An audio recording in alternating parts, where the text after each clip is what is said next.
முருகன் கோயிலில் நடைபெற்று வரும் சித்திரை பெருவிழாவில் சிறப்பு பெற்ற தேர்பவனி கோலாகலமாக நடைபெற்றது.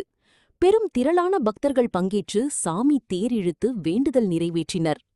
முருகப்பெருமானின் 5ஆம் படை வீடாக விளங்கும் திருத்தணி முருகன் கோயிலில் சித்திரை பெருவிழா கடந்த 21ஆம் தேதி கொடியேற்றத்துடன் தொடங்கி நடைபெற்று வருகிறது. விழாவையொட்டி மூலவருக்கு சிறப்பு அபிஷேக பூஜைகள் மற்றும் அலங்காரம் செய்யப்பட்டு பக்தர்கள் சாமி தரிசனம் செய்து வருகின்றனர். பெருவிழாவில் 7ஆம் நாளான இரவு முருகப்பெருமான் தேர்பவனி நடைபெற்றது. மலர்களால் அலங்கரிக்கப்பட்ட தேரில் வள்ளி, தெய்வானை சமேத உற்சவர் முருகப்பெருமான் சிறப்பு அலங்காரத்தில் எழுந்தருளினார்.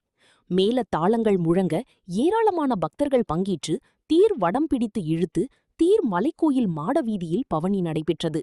பக்தர்கள் தங்களது வேண்டுதல் நிறைவேற்றும் வகையில் தேர் இழுத்து சாமி தரிசனம் செய்து வழிபட்டனர்.